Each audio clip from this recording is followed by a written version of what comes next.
You give MiniMax H3 a video, tell it what you want to change, and it can transform the entire scene while keeping the original motion, camera movement, timing, or pretty much anything else you want to preserve. Inside ComfyUI, you can use a reference video and turn it into something completely different, whether that's changing the character, replacing an outfit, creating an entirely new scene, copying a background or environment, or even transferring the motion from one video to another. MiniMax H3 can take the motion and information from your reference video and use it to generate a completely new result. In this video, I'm going to show you exactly how to set up this video-to-video workflow in ComfyUI with MiniMax H3, how I structure the prompts, what settings I'm using, and a few different examples so you can see what is actually possible. So let's jump straight into ComfyUI. Example 1, clothing replacement. So let's go to ComfyUI, and over here you can see a video of this woman. And now let me show you guys the image that we're going to use. We want to change the sweater, or basically the girl's t-shirt, and replace it with this olive green hoodie. We're using around 1 megapixel here, which gives us a fairly decent balance between quality and generation time. And this right here is the prompt, which is obviously one of the most important parts of the entire workflow. We're using video 1 and picture 1. Picture 1 is our clothing reference. So the prompt is basically telling MiniMax H3 exactly what picture 1 is supposed to do and what needs to be changed in the original video. For example, video 1 is the original video containing the woman. Picture 1 is the clothing reference. Replace the woman's existing top with an olive green zip-up hoodie while preserving the exact original video performance, camera movement, timing, environment, lighting, and overall motion. And over here you can see the result. Now, you can create these prompts using ChatGPT, Claude, Gemini, or pretty much any good LLM you want. The important thing is that the prompt needs to be specific. You don't want to simply say, change her clothes. You want to clearly tell the model what the reference image is, what you want to change, and most importantly, what you want to preserve from the original video. That's especially important when you're working with video to video, because you want MiniMax H3 to understand the role of each reference rather than just treating everything as a generic image. For the settings, I'm using Res Multistep with 20 steps, and I'm not using any LoRa, Turbo LoRa, or anything like that here. I'm keeping the workflow relatively simple so you can see what MiniMax H3 can actually do by itself. Example 2, shoe replacement. Now let's take another example. This time, let's take this guy. For this one, let's say we're promoting a pair of shoes. So we have our original video of the guy, and this is the image that we're going to use as our reference, these red Nike shoes. The idea is that we want the guy in the original video to wear these shoes. Basically, the same settings again, around 1 megapixel, around 7 seconds, and the same overall workflow. And this is the prompt. Video 1 is the original reference video containing the man and is provided for subject identity and performance. Picture 1 is the reference image of the red aesthetic shoes. Preserve the man's identity, body movement, entire performance, timing, and environment while replacing his footwear with the red shoes from picture 1. The man should be wearing the red shoes consistently throughout the video while dancing on the street. Now, I made a few corrections to the prompt here because, as you know, we're working with reference to video and video to video, so we need to clearly define what each reference is being used for. The more clearly you describe the references and the desired change, the easier it is for the model to understand what you're actually trying to achieve. And now let's generate it and see what we get. So, as you can see, the original performance is still there, but the footwear has been changed to the red shoes.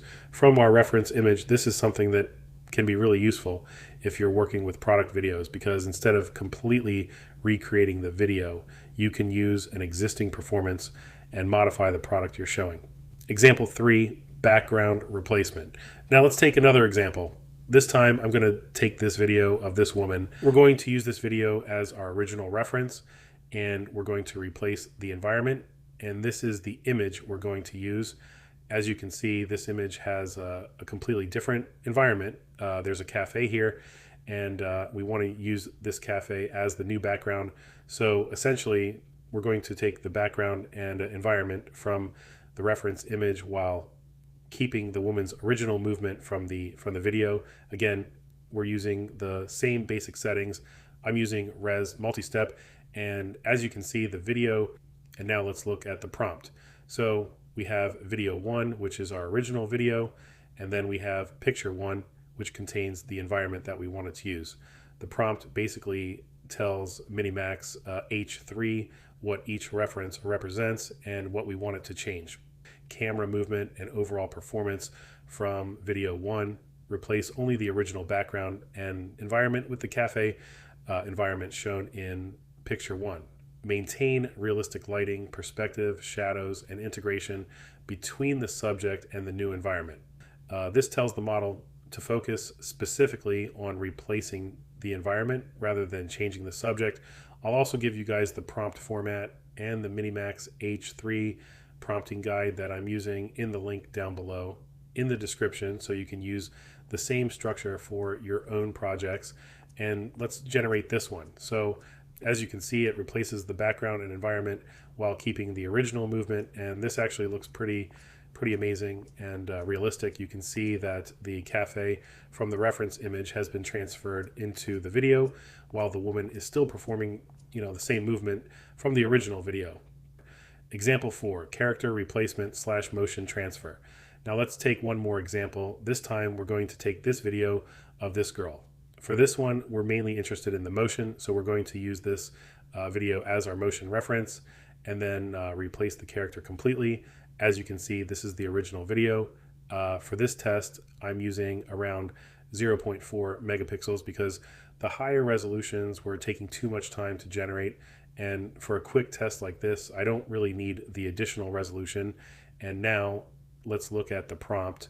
Again, we have our original reference video, which is video 1. Then we have picture 1, which is the character that we wanted to use. And this is where you want to be very clear about what you're asking the model to do. The prompt is, video 1 is the original reference video containing the woman and her motion. Picture 1 contains the new subject. Completely remove the original woman from the video and replace her with the subject from picture 1, while preserving the exact body motion, choreography, timing, camera movement, and overall performance from video 1. So basically, we're telling MiniMax H3, take the motion from video 1, take the character from picture 1, and combine them together. And now let's generate it. As you can see, we've replaced the original character with the new subject while maintaining the motion from the reference video. So you can see that the character forming the same type of movement from the original video. And this is another really useful application of video to video, because see, this is how you can use MiniMax H3 for video to video editing inside ComfyUI. We've looked at several different examples: changing clothing, replacing shoes, changing the entire background and environment, and finally replacing the character while preserving the motion from the original video. And the key thing to remember is that your prompt structure matters a lot. Always clearly define what each reference is being used for, what you want MiniMax H3 to change, and what you want it to preserve. Once you understand that, you can start experimenting with much more complicated video to video edits. If you guys enjoyed this video, make sure to like the video, subscribe to the channel, and let me know in the comments what you want to see next.